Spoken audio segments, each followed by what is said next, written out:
Ladies and gentlemen, welcome to the Above the Bar podcast, where each week we belly up to the bar with a new guest, find out what they do, who they are, and what makes them great. So sit back, relax, and enjoy.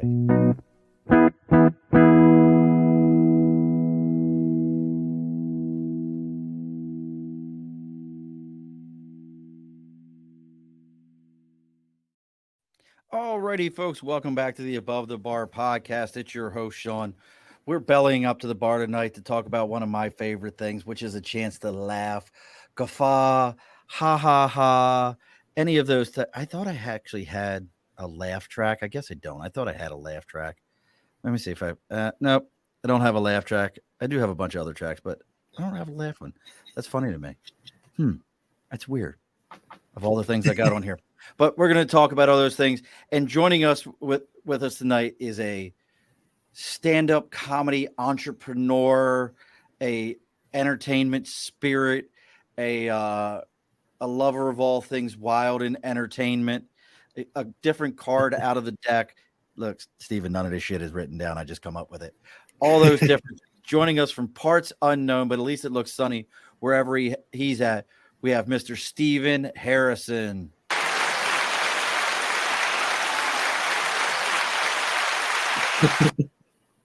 And as long as it goes well, you won't miss. That's more accurate for my look. So what's up, brother? How are things going? What's going on, man? Things are good. I'm out in now cool Charlottesville, Virginia. I definitely was not saying that about an hour and a half ago as I was mowing grass up to my ankles, but it has everybody down, I think, because the weather's just so hot right now everywhere. I'm so used to it out here, but if you're not used to southern humidity, it's a different kind of thing, which is, I guess Virginia, some people don't call it the South, but it's middle ground. It definitely south of Maryland. Maryland's the Mason-Dixon line border there. Exactly. Yeah. I don't know what people are talking about. Well, let's get our house cleaning done, and then we're going to get into it. Steven and I, we're going to be talking about comedy, getting in entertainment, and actually get your thinking cap on, because 2 weeks ago we had on a gentleman who wrote 2 books on AI, and then we've got the SAG strike going on right now, which is a big part of it. And I want to get your thoughts on comedy and AI and all those kind of things. So let's get our house cleaning done. Well, you're what the hell ever name, the Deadskins, the Commanders. You're not one of those fans, are you? Are you? No, former Commanders, a Redskins fan. Yeah. Well, did you see that they're looking to change the name of them again? Yeah. Yeah. Let's change that again. And I'm very used to all that talk because I actually also grew up Miami Hurricanes fan because my best friend's from Florida, and I thought that for years with the Seminoles. I was like, at some point they might go after them, and now we're at that point where nobody seems safe. Well, that's a whole thing. The Seminoles actually, the tribes down there protected them and saying no. They honor us. They do it the right way. We're good with this. So yeah, they're supposedly safe. But the reason I brought that is over my right shoulder is our big board for sticker and a cause. You see that big Ravens, right? For sticker and a cause. If you've got something you support, something you believe in, something that you're all about, let us know. You reach out to me on Facebook, LinkedIn, YouTube, Twitter, Twitch. I'm about done with TikTok because TikTok in the middle of a live knocked me off and said I violated community guidelines. But when I looked, it didn't tell me what guideline I violated. And I wasn't doing anything. We were actually talking about White Dog whiskey, and then we were talking about AI and comedy. Nothing else. And you violated community guidelines. I'm so done with that. Like TikTok and I and these community guidelines, they can stuff them dead in their ass. I'm so done with community guidelines. I'm just over it. And that's another thing. How do you do comedy with community guidelines? But if you reach out to me on any one of those platforms, we'll go ahead and I'll give you the address where to send that sticker. We'll put it up here on the big board and you'll get some free advertising. We got Tim in the Tub. If you can see that one, that's another comedian from Montana. He reads books in his bathtub. That's one of his things. Don't ask me. He sits on like Instagram and reads books in a bathtub, completely naked with a tub full of water. Very odd. Really going in on the George Costanza lifestyle right there. All in. So make sure you reach out to us. But also, that being said, I see your windows are naked there, Steve. Do you like Steve or Steven? Oh yeah, man. Steven definitely just as good as Steve. I never really, I didn't have a preference until college, and I didn't have a choice then because everybody was going with Steve. Gotcha. Well, Steve, I see your windows are naked, and you might want to reach out to our sponsors, which are Budget Blinds of East Greenbush and Budget Blinds of Hudson and Coxsackie, New York. You can reach out to them whether you're looking for stylish solar shades, energy-saving cellular blinds, or sustainable wood shutters. Budget Blinds has you covered, and they can bring an eco-friendly beauty into your home. Are you an eco-friendly kind of guy, Steven? Been doing the solar panels for a long time. I remember my friend's dad putting them in about a decade ago, and I was like, "Oh, this is here to stay." And that it is. Well, if you contact your Budget Blinds of East Greenbush or Budget Blinds of Hudson and Coxsackie and let them know that you're looking for environmentally conscious choices, they're going to be able to help you out and together create a beautiful, greener future. And they are currently running a special. If you tell them that you're there to belly up to the bar, you let them know that this is what you're looking for, they're going to give you a 25% discount off your entire order. So go ahead and reach out to Budget Blinds of Hudson and Coxsackie, New York. Yes. Everybody's showing up. Big Nate says, washing red wolves. You think that's what they're going to go with, the Washington Red Wolves? I think it would be so stupid. He says he accepts your Hurricanes. And what's up, Eric? Hey, Eric, yesterday I made from squash in my garden and garlic from my garden. I made roasted garlic squash with olive oil and Italian seasoning. Oh. Dude, and it was super easy. Super easy. Like, I'm doing the same thing. I had squash 2 nights ago. It's God, it is that might be my favorite thing, strangely enough, in the summertime, which that's no shortage of farmland around here. So but squash was something I didn't really like when I was a kid, and I've never really been particular about food in general. It's as long as it's not moving anymore, no pulse. Yeah. So, he did the spaghetti squash with tons of olive oil and garlic over in smoked chicken thighs. I'm loving it, bro. Oh. He's one of my cooking buddies. But I'll tell you, welcome to Cooking on the Above the Bar podcast. It's your host, Sean. I'll give away one of my favorite recipes. And being down south, you can definitely make this one. So you get yourself squash, preferably if you can find Starburst squash, which are the circle ones, because they don't have a lot of seeds in them. Mm-hmm. Those, sun-dried tomatoes, collards, and bacon. You fry the bacon up, set it off to the side. Mm. You cook the squash and the collards in the bacon grease. Finish it off with a little bit, and while you're cooking it, you put some Parmesan cheese on it. Finish it off inside of the pan with the bacon cut up, and then scissor cut your sun-dried tomatoes. Also, they get warmed up inside with the collards and everything. You need the apple cider vinegar for the collards, and then put those all inside of a pan so you have yellow, green, and red in the pan, and then finish it off, topping it with a little bit of Parmesan cheese. I'll be watching this back in 24 hours, listening to this recipe as I go. Oh yeah, it's well worth it. That's why I said fried squash. I love fried squash with Old Bay. I've never done that one, Nate. I would try that. I love me some Old Bay. And then dude, that's money. Like, we don't do enough collards up north. People are scared of collards up north. They don't know the value of a good set of collards. Yeah, that really. I mean, around here, I'm far enough inland where I know that the only options for my seafood experience are going to be either out of Virginia, or if I go to Virginia Beach, which I never had anything against it growing up. I just didn't go there a lot.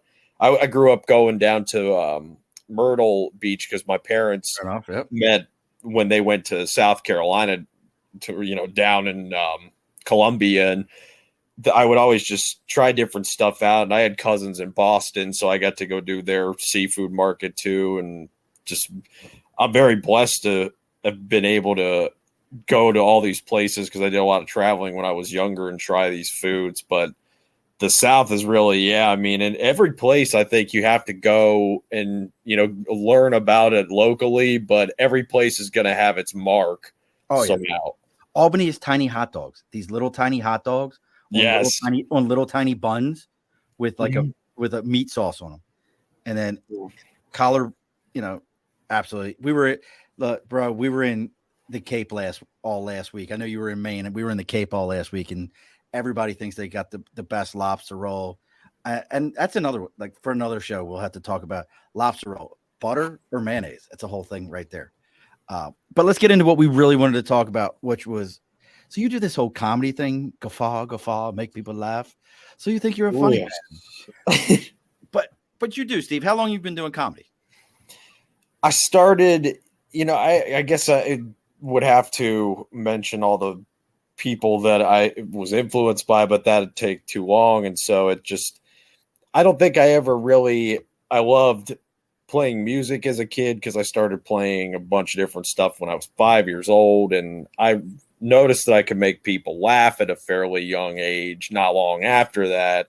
And so just kind of, as I got older into my teenage years, I started to write some things down occasionally, but I really didn't have, I don't know what it was. It was just putting the ideas together took a little while until I was well into college years, and 23, 24. That's when I first remember getting out there. And I remember some interview I saw with Bill Burr where I got confidence with it because he said, I didn't get into it, until I was 25. And, it's true. You can, with anything, you can get into it as late in life as possible. I mean, I look at Rodney Dangerfield, I guess, for what I do as an example of, he really didn't break through until he was like in his late 40s. And you could tell he was kind of irritated by it. And that's what drove so much of his act, I guess. That's the no respect side to it. I get no respect. Yeah, exactly. I mean, it's like, I remember hearing just this heckler compilation, and it was George Carlin, somebody heckling him. And I mean, I could hear the anger in his voice with that, because it's one of those things where I guess it's just, he was having it's my time moment. Mm-hmm. And I felt good about that always. I felt like if I could put a stand-up act together, I would be able to have my own thing going up there on stage. And it's worked out well. And it kind of fell into podcasting. I was sort of a lost generation because when I graduated high school in 2011, different world even from today, because that's around when iPhones or smartphones started to come out, and there was Vine existed. So there was, kind of stuff like TikTok today, and that world just progressed to where it was like radio. What the hell is that? All of a sudden, all these, you have fields that are just technologies literally wiping them out. And so I was kind of like, grew up driving to DC, listening to Howard Stern and, absolutely. Spike TV. And so Grease Man. Yeah, man. It's Nino Grease Manelli. Oh man. That's a very DC, like you got to be around the DC area to know different Nino. World. And yeah, that man, I mean, going to that city, there was so much culture there to where it was, but I had also grown up going to New York City and all these places to where I said, I'm going to get into stand up and try and hit big markets because that seems to be where action is. And it was because the first time I ever did stand up was in Charlottesville, Virginia. And I bombed completely in front of a UVA crowd, which was that night. I remember seeing my friend like right after it, and he could tell I was a little bit like I was irritated. And I just remember thinking, life is going to go on. And I learned a valuable lesson that the crowd's always going to be different.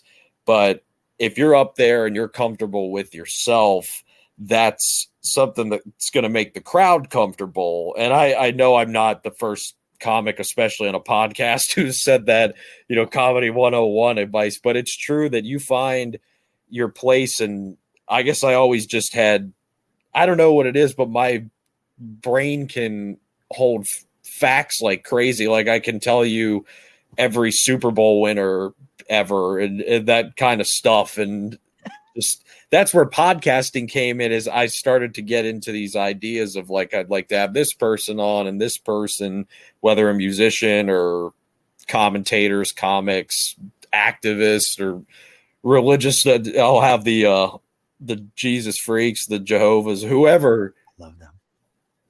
It's Love all of them. So you started, what year was that when you went to and did the comedy in Charlottesville? What year was that?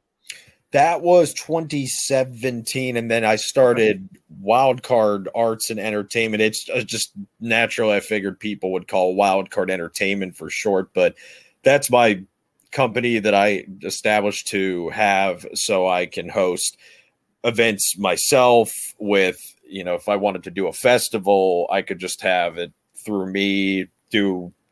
And that's something I've been working on, is I have live shows that I'm going to be doing at the end of the year with some pretty cool guest lists going for featured comics. And I've been looking forward to it because it's going to be in the New York area. This is exclusive drop in the dates right now, but I'm looking into early on in the winter time. So that was just the idea, I guess, when I started the entertainment company, is like, I'll have a name on this and I'll look at it as I don't have limits to what I'll feature on my page. And it's been interesting because I grew up before there was the podcast. I saw it for the first time in high school when I was 16 on an iPod Nano. I was like, what is a podcast? Just another unearthly idea. But I had been watching that kind of stuff for years, like back in the, even before I was born in the 80s, with Burt Sugarman doing the Midnight Special. That's a name drop right there. That kind of stuff, and Johnny Carson. And it was like, let's just, comedy will kind of be what I'm known for, but I have an open mind with all these events. And it's really, it's taken off. Obviously COVID in the middle was nuts for so many reasons, but that's been fun, is to kind of like realize in that time, okay, if there's so much of the world is online now, how can I use that to my advantage? Now that it makes absolute sense, to have the entertainment company and to get it. But I want to stick with the comedy for just a moment in your comedy career. So you started that in 2017. You said you bombed. Like you hear comedians talk about it, like it's the most brutal thing. And I can remember, whether you like her or not, Roseanne is an influential comedian. She's definitely changed her career around from early Roseanne to today. She's much angrier. Like I saw a thing the other day where it was like a short clip. She's like yelling about she's like, your gender is get a fucking job, like just freaking out. And I'm like, okay. Like she's just very angry. But I can still remember an early interview with her where she was like, look, I just looked at my sister the entire time. And if she laughed, I was fine. I didn't know anybody else was in the room. My sister came to all my shows. She laughed. I was good. I stayed with that. Knowing that it sounds like your buddy went and watched you do stand up. Here you are. You bombed at it. What was it that made you go, okay, I sucked at it today. Open mic next week. I'll be back. What made you think that it was still okay to go back and go do it? I guess at that time, I will admit I was a little bit stubborn because I had watched enough comedy to where, like you mentioned, Roseanne, the first time I saw her, I think was on the sitcom, but I saw her do stand-up too on an old VHS tape where I saw, Sam Kinison for the first time doing, speaking of Dangerfield, again, doing Dangerfield's the comedy club in New York. And I watched them kind of, just at that stage, when I first saw that, it was age 11. So it's been, 20 years since then. But I guess just I had this idea that there was sort of a language that comedians speak, but I didn't appreciate enough of like why I was funny. I think I bombed because I didn't have my idea down, whereas I kind of went in thinking like, oh, I'm just going to talk to the crowd, insert my joke here. And that's a big part of my act is I have this memory that it's kind of a test to myself to go up there and have I'm not saying I won't use notes. I haven't done it before, but I don't really anymore go up there even with my phone. Like I try and have it to where I know in 30 minutes almost on my just off of my memory. And that's, it takes so much work because that night, I think I was definitely looking at it like I'm going to just speak to these people. And that's sort of where the podcast came in. And I was like, all right, these are two different avenues of where I got to go up here and you got to kind of control a crowd. You don't have to as a comic, but it makes the show better if you can do that. And Absolutely. when you're on at home on your laptop or whatever you're using, StreamYard or so, it's different because 100%. you could write down ideas that you have before you go into a podcast. And God, that's somebody like, I'm not trying to be Rogan because just that's a crazy amount of stimulation, I feel like. And that's sort of with me, I appreciate my time writing for sure, getting to a quiet place, because I used to, when I first started out, I kind of wanted more chaos to see what it was like in tried rooms that my friends were not doing. Like I did a show in Atlanta and some comics were asking me like, oh, I just never thought about going down to that market. How was that? And it was one of the most fun shows I ever could have done. So I was just from then on out sort of willing at that time to go anywhere. And I have a knowledge of comics from just growing up watching TV. I remember being in high school watching VHS in the middle of the night with Richard Pryor live on the Sunset Strip, and Comedy Central had those short half hours. That's where I first saw Bill Burr, speaking to him. So yeah. I want to give myself the credit that I'm resourceful. Well, I can hear some of the comics that you're referencing, that definitely a particular style when you talk about them. Now, as you're getting into this, did you say, hey, you mentioned Bill Burr a couple of times, where you're like, hey, I like his very he's like, I think his comedy as a very matter of fact kind of stuff. Like I watched his recent special, was it Red Rock, I think it was, and he was very matter of fact about most of the stuff he says. Like, hey, he gets into the whole thing about feminists, and he's like, hey, name me a WNBA player, and they're all like, he's like, yeah, exactly. That's exactly, yeah. Did you like that? Or because I can remember, so my comedy era, I'm a little older than you are, not much, just 16 years, but my era was watching Roseanne on TV. Dangerfield had a actual special where he would bring up comedians. I can remember when Def Comedy Jam, you looked forward to it coming on Saturday nights and watching those live as they, that night as they happened. But those were very different comedians, because we also still had guys like Carrot Top, Emo Phillips, who are, I don't think they could do comedy today. There was a guy that I wish somebody could remember him. He did an entire set, and at the end of every one of his sets, he had 3x5 note cards, and his whole thing was a note card that said this, and he'd set it on the table. Go, how'd this get on the table? What's this doing over there? And he would just do a word and drop a note card somewhere, and he would have the word it. How'd it get over there? It's right there on your tits. And he would just do this whole thing like this. Now that's a very different, like, wordplay comedy and those things. Since you've been doing this since you were 25, so we're talking 6 years now. Do you think, if somebody's out there right now and they're thinking like, hey, I like that silly kind of comedy or that wordplay kind of stuff because that's even Carrot Top was that kind of a guy, or Pauly Shore. They were those kind of people. Do you think they could do comedy today, or has that type of comedy? Is it done? Yeah, that it's very interesting to see where a lot of these comics today, like for instance, I keep seeing a lot of paid advertising on Instagram that has these comedy clubs that are featuring like Janine Garofalo is a name that's Huge name. and it's crazy to see them. Like when I was a kid, they were something in movies, but they've always been doing clubs Mm-hmm.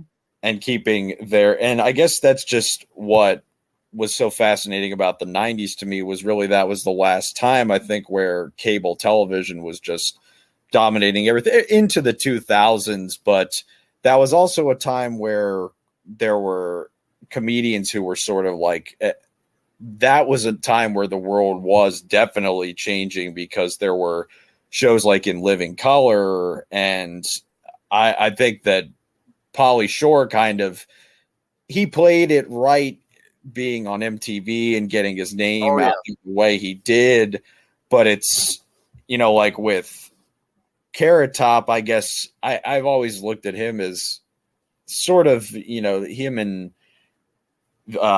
Jeff Dunham, they're sort of extensions of that time in the 60s where there were in 50s the comics who would go out there in their suit and tie, they'd have the ventriloquist dummy, but that's it also branches into it just depends on what you like. But Rodney Dangerfield, he memorized 200 jokes, and I could kind of see that there with a guy like I always reference as one of my favorite comics, Norm Macdonald. Norm was great. I think he could kind of see things in Hollywood in that time, in the 90s, especially changing to where it was, like the slapstick movies, like Meatball and Yeah, those are done. I don't think you could do yeah, those.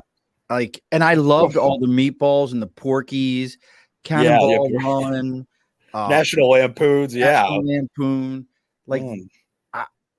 I don't like the closest I've seen to anyone that does that is Sacha Baron Cohen. And I was just telling people if you've never seen the movie Brothers Grimsby, it is absolutely one of the funniest movies I've ever watched. And the shit that goes down in that movie, it's like it makes sense that when he was advertising that movie, he's like, I can't show any clips from it. And they were like, what? They were like, what? He's like, I can't. And it was crazy because he also, do you remember Matt Lauder? The Yeah, from the good morning show. morning. Yeah. He handcuffed himself to Lauder when they were advertising that. He's like, this will be, he's like, come on, we'll just do some stuff. He's like, dude, you're not going to handcuff yourself. And you could see him getting mad. He was like legit mad. He was like, it'll be funny. Like it's a trick. It's a magic trick. Watch it. He's like, and finally he's like, all right, fine. He's like, he handcuffed himself to him and he's like, ta-da. And he's like, where's, he's like, oh, I don't have the key. I thought it was going to work. And Lauder's like, pissed. Oh, But that's the perfect guy to do that too, but keep the door unlocked with that. Definitely unlocked. God, because that's just when I hear his name, I think about being in middle school. My sister went to New York and actually did the Good Morning America, standing inside and everything. In everything. And I don't know, with Matt Lauer, I got this vibe from him for sure that was little I could never tell if he was, but he always seemed like I don't know, like a little bit narcissistic. And then when all that came out, I was like, good Lord, that is, but it's definitely, I give it to somebody, like Sacha Cohen, who really knows. I think he kind of was like him and Will Ferrell work because they could sort of see that trolling was going to become a bigger thing in comedy for sure. Sort of like the way Andy Kaufman did with his time. I don't think anybody was thinking about it the way that personally, I mean, I don't know if there will be anything close to what Andy Kaufman was again. Different. God, I mean, he that guy definitely showed me that there's a different way of doing it always. And he did things that, even today you couldn't do. Like planting a guy in the audience to argue with and and get ready to get into a fist fight with the guy. Like, and just because you want to watch the entire audience cringe at like, oh my God, he's going to fight this guy. What's about to happen? Man, that's I know the one you're talking about because there's a clip with, it's funny enough, I just this morning was watching one of the newest comedians in Cars, the Jerry Seinfeld, when he gets coffee with these people. Coffee in Cars or Comedy in Cars or something like that. I always butcher the name. Yeah, but he had Michael Richards on, which was just, like sort of a hello old friend kind of thing. Cause he was in my household in the 90s. Always my parents watched every episode of Seinfeld, but he was in that clip of when Andy Kaufman got into a fight with Jack Burns and he threw they were doing the TV show and he was pranking everybody and he like pretended that he was going along with it up until the end. And he was like, no. And just messing with everybody. It's, I've never seen somebody just kind of use life as his canvas, because he even said back in that time that he wanted to, like, he'd be comfortable if he could do small shows and he didn't even care about TV. That's just so I'm impressed by how much of an F that guy did not give. So you kind of mentioned, you're working different rooms now. You've done kind of the wild space, but I think a lot of people, they think they're funny. They think they could do comedy, but they think they could write a joke. And, I'll reference that. There's a show on Prime, The Magnificent Miss Something, where she's a female stand-up comedian. And at the beginning of that show, they're all these guys get up on stage and they're doing comedy acts, but they're just repeating, what the hell is his name? He used to have the show. It was where he was like, "This is my brother Daryl, my other brother Daryl." Yeah, Bob Newhart. They were all. Yeah. They were all just repeating Bob Newhart albums up on stage, and they weren't doing any real comedy. And I reference that only because, I think truly writing material and keeping it fresh and keeping it new, that's got to be a brutal process unless you've got truly like just a crazy life, like a Bert Kreischer. To me, he's a guy that absorbs craziness around him. And if you don't know who Bert is, go look him up. If you've ever seen the movie Van Wilder is based on Bert Kreischer's life. My God. If you didn't know that was him in college. And the producer of that was Will Smith. Legendary time for movies right there. But so for you, what's your process, or what would you advise someone if they're looking to get into comedy and write jokes? I know they all have their own process, but what do you do? You're out there just to be yourself, and on stage, it will show over time. You'll do enough shows to where you'll kind of, I'm influenced by this person this week, and I noticed I'm listening to this person a lot more. But if you're out there and you enjoy the material you're doing, and the world be damned, it's kind of with that, I don't know what you call stand-up, but with doing stand-up, that's kind of what it is you have to just have that mentality of I'm going to go out here and this is going to be my act. And you can pick up things easier than you think. As you do it more, you'll be like, oh, okay, that's probably why that didn't work. You'll try a different way the next time. And then it's just, wow, that's that room. It went so much better. I don't know what it was, but that's a big part of it is just you got to be like Columbo, go out and have that tenacity, keep going with these things. Let me ask you one more question. I'm so sorry. I've got a somebody outside of could you give me just one moment? Oh, you really do have somebody. I thought you were doing a Columbo thing. Oh no, just one more question. Go yes. Ahead. I'm so sorry. I'll be right back with you. Sure. Give me just one moment. I got some noise outside of my door here. Well, let's take us with you in case you're about to be yeah, good. If you hear if I hear gunshots, I don't know where you're at in Virginia. I can't help you. You hear the that's definitely not my fireworks. Those are actual shots in the woods. These people are crazy out here. Oh, I didn't even hear anything. That's even funnier. Wow, that's too funny.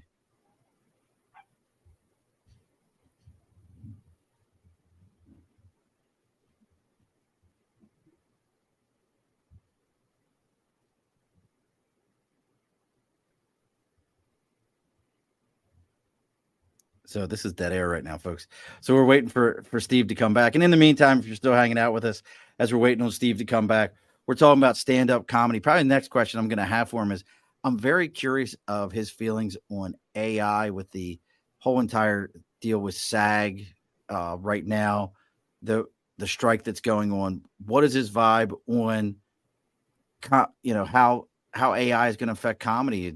Has he ever written a joke using AI? I was actually on TikTok before the show started and was going to actually do exactly that till for whatever reason, TikTok kicked me off saying that I had violated some kind of community guidelines, but we're going to give it a shot here. So we were talking about jokes. So maybe I could say, let's ask them, write me a joke about a dog written in the style of let's see, another good comedian from back in the day.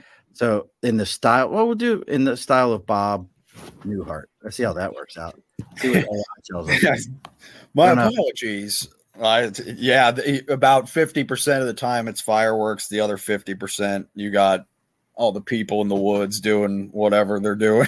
But I went through the most horrifying experience the other night when I came home and there was nothing outside, just thinking I'm going to enjoy a Sunday night in silence, and all of a sudden Nickelback in the woods.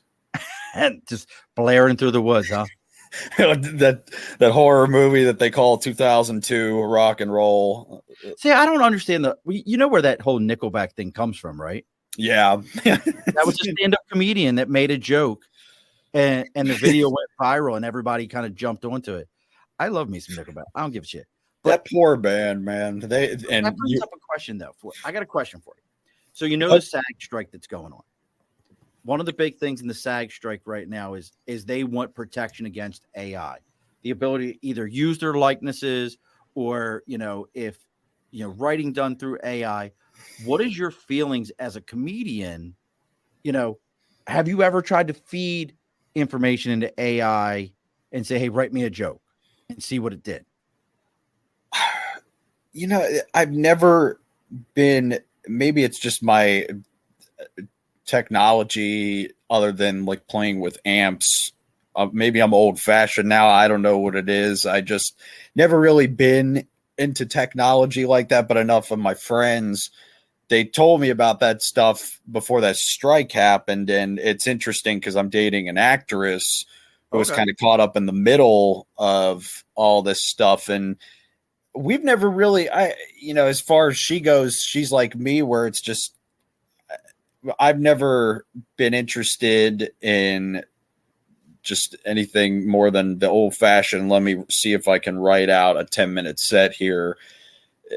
It's just, it feels so good to complete one of those for a show, Okay. and it's even better when it's successful, of course. But I don't know. I guess it's I can understand where people are coming from, where it's, we are living through, I think, the second industrial revolution, where kids, I remember in the early 2000s, them being in school and saying, a lot of, just when I was like 10 years old, it was just wait till the future, just wait till this happens and this happens. And that was in 2001 or two. Yeah, I remember I took a computer class and they still had the wheel, the TV in back then to the classroom.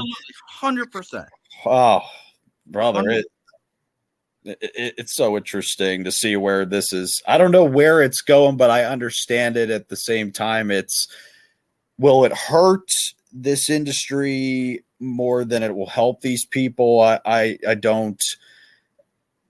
not sure how that's going to go, but I have a feeling that it's just with those strikes. I think about who really has control from the inside, and that's a thought of mine all the time. I mean, that's number one here. What my thoughts have been, about this whole thing. The one that prevails that I think about the most is just who are the people that are really pulling the strings with these projects. And it's already strange enough to see the world changing so much. Like 10 years ago, if somebody would have said Internet Explorer and Cartoon Network, which I just saw was announced as shutting its doors the other day. Oh, is it really? Yeah, rest in power, man, because that made me feel dated right there. Wow, I didn't know that. It's and my girlfriend, I guess I also, voice acting that's something that I recommend to a lot of people who want to not only get into acting, but who have been doing it. I can't say enough to where I've acted in sketches and I've done voice acting before.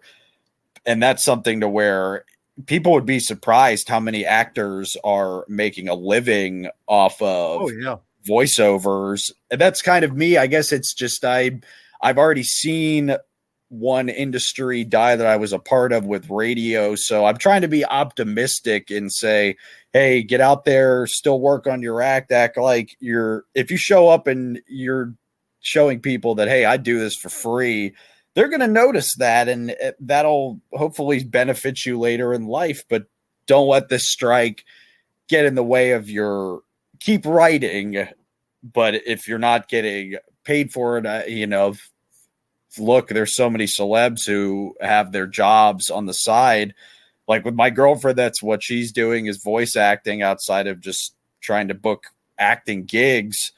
It's the same with me. I try and go, and if I can do smaller shows and then do some that are going to pay more than others, as long as I'm staying busy, getting paid to me is a bonus, because I have other ventures that are helping me out. OnlyFans, Feet Finder. That's my girlfriend's so many offers to do the Feet Finder thing. Yeah, it's mine, or God, people don't want to see Hobbit. You got Hobbit feet, but I want to read this. I want to read this to you. You want to hear something? I want to read this to you, and you tell me what you think of this. Well, so you see this guy. Let's call him Tom. Tom decides he's going to get a dog. Someone to keep him company, fetch the newspaper, and all that. So went to the pet store, and he came back with a dachshund. Yeah, that's the one. Those hot dog shaped dogs. Now, it's not like Tom, a tall guy. He's about average, but he has friends, and his friends can help but crack a joke or two about it.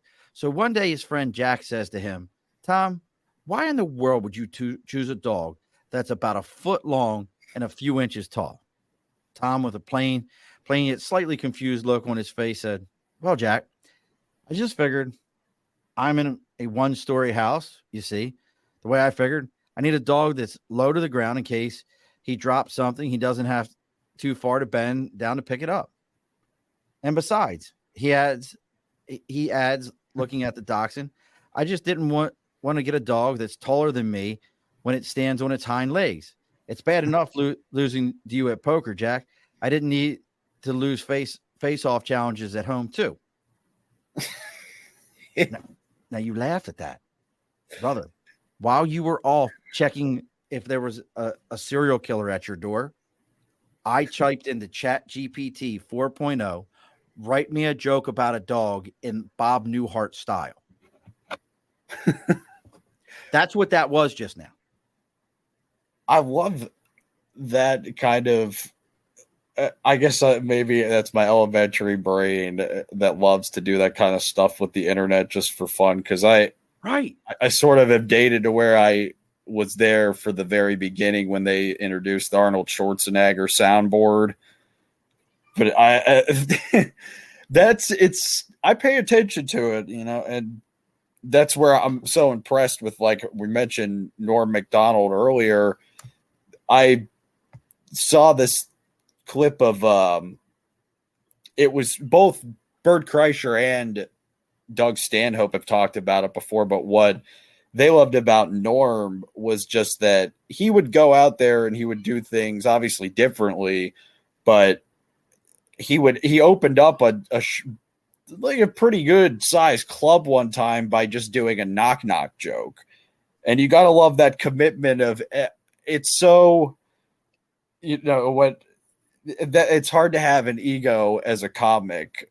So I'm trying to value myself here, but at the same time be like, come on, I'm up here, not a judge of dick jokes, where I've got the gavel out. No, I don't take myself like I am judge, jury, and executioner. It's just, I like to do it because I enjoy it. And you'll know if you're faking it in life, not so much as with comedy, just in general, if there's something where your process is, it's like with writing, it changes for me in certain ways, and it has since I've started writing, but you sort of get down to the basis of it, and that's what it is you have confidence when you go up there because you're going to have fun with people on a Friday and a Saturday night, and if there's 50% of the people, like when Norm would do Dennis Miller, Chevy Chase, whoever was doing the weekend update,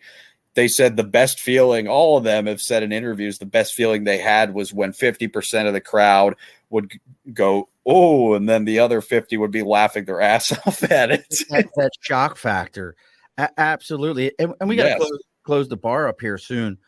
But I definitely can see where these things, Nate's got to get his most important question in.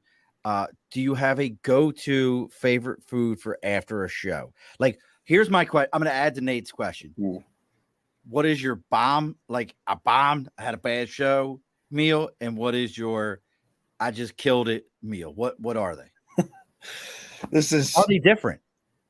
I love it because it instantly brings to mind a story I've done. I turned into a bit on stage where usually I like to go and I'll get something unhealthy after a show. Whether I'm on the road or not, I'll do a burger. I like pizza, doing my traditional choices with that. But it's when I went to Atlanta, I remember I drove down from Myrtle Beach. So that's about I can't remember. It was 5 hour drive at least. Something like that. I think 4 or 5 hours. Yeah. And it was through the back roads of South Carolina. And I'm just flooring it because there's no cops or anything out there. Now I regret it that, of course, because there were potholes the size of myself at 5'10".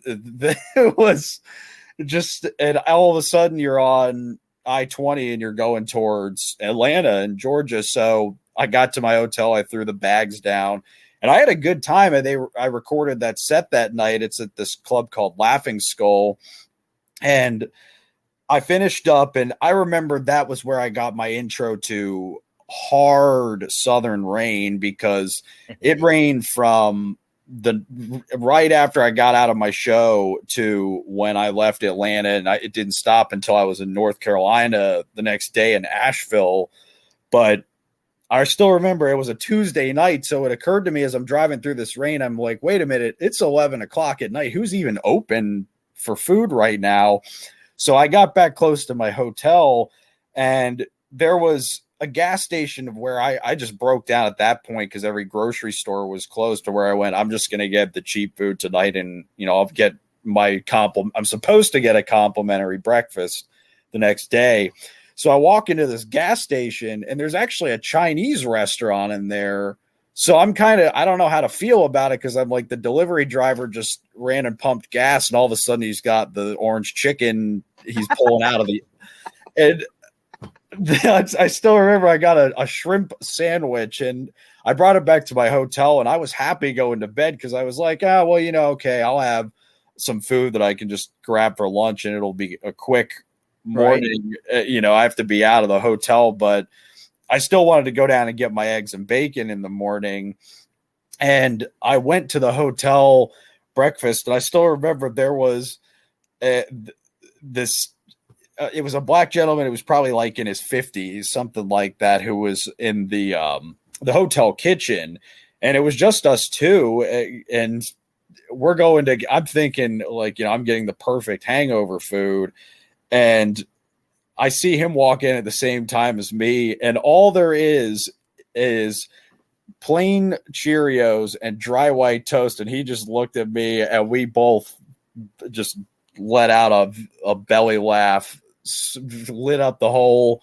We had the whole lobby echoing for how loudly we were laughing. He's just like, "This is a bullshit ass breakfast," and just absolutely walked away. You're talking about how well did you do with gas station shrimp at 11 o'clock at night that you didn't shit through the eye of a needle? Oh God, like you get the poo sweats just thinking about that. I got up, and I remember, they were knocking on my door to try and do the house cleaning. And I was like, first of all, you're going to have to give me another day, but you're going to want a rest day with how much I'm doing to this bathroom right now before you even try to approach it. Decimating everything that's in here. So on top of beer, beer shits. It mixes those up here in New York coming up. You said those are in December. You said December. So it looks like December, right? I think it's around the second week of the month, and I'm talking actually today as we speak to the people involved with those. But it's going to be cool.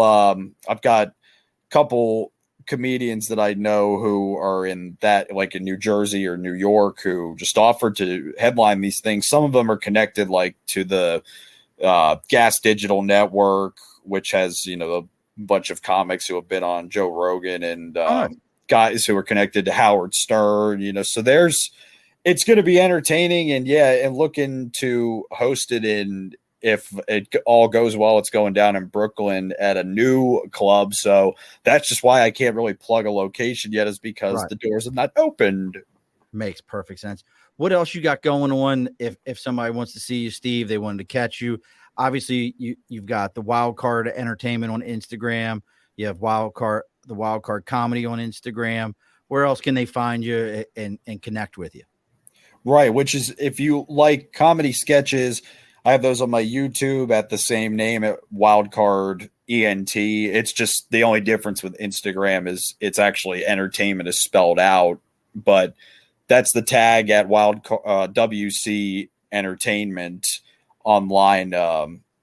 If you're looking for me, so at WC Arts Entertainment to be official. But I'll put out my podcast on wherever you're streaming at. I used to do, I do a new podcast now called the Post Game Podcast, which is a sports show I do every Monday, but it's live on Instagram.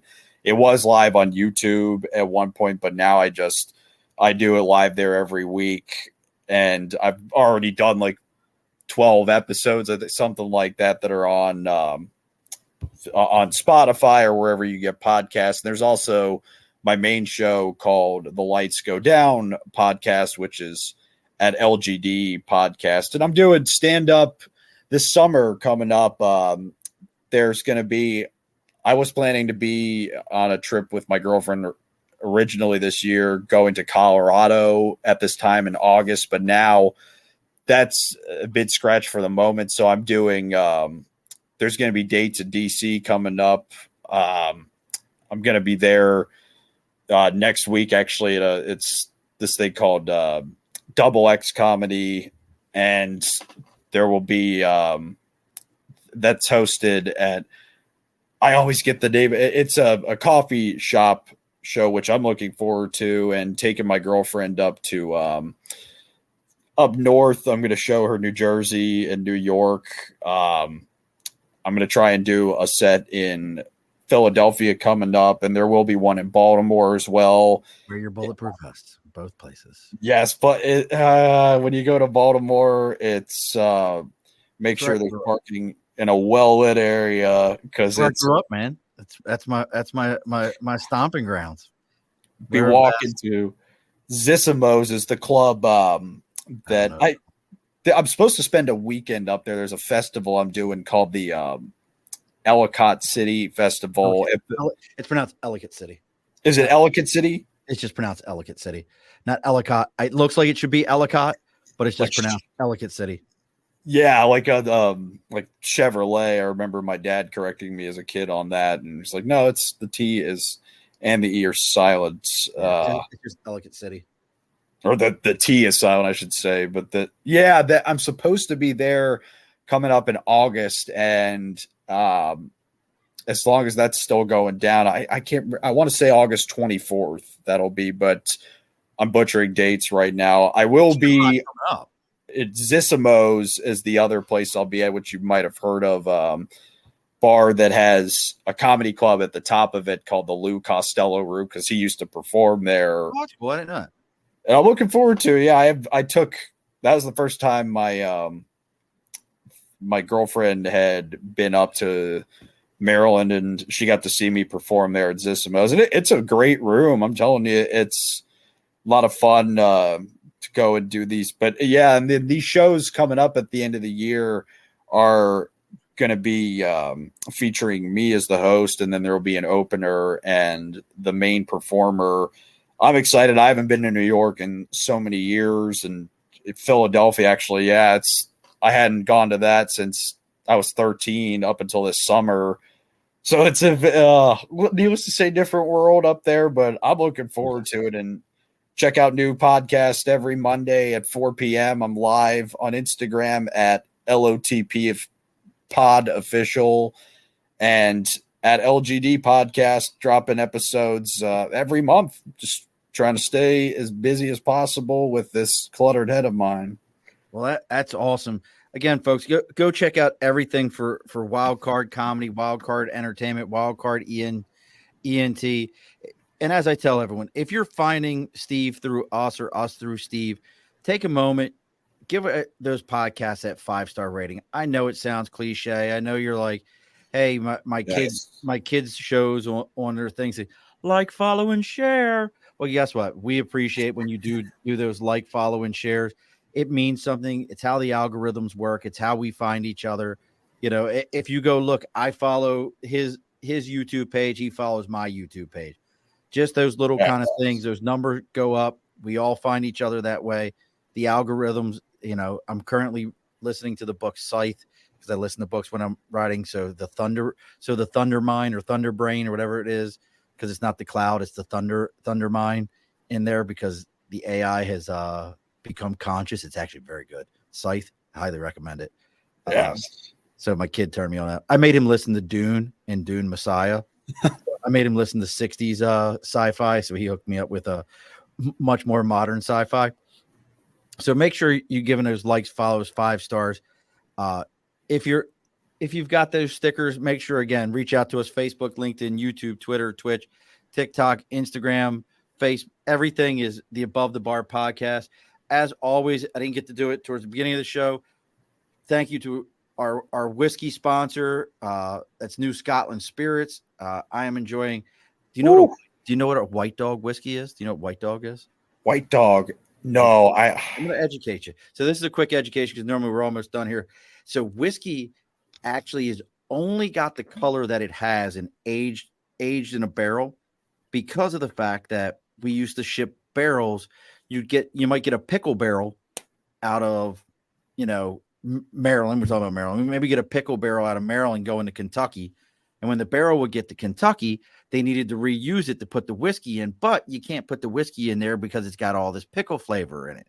So what they would do is they would singe the inside of the barrel to burn that out of it so that it didn't taste like that. And then they would put the whiskey in. Whiskey is clear, folks. Real whiskey is clear when it first comes out. It does not have a brown color to it. Whiskey is clear. That's where that term white dog comes from.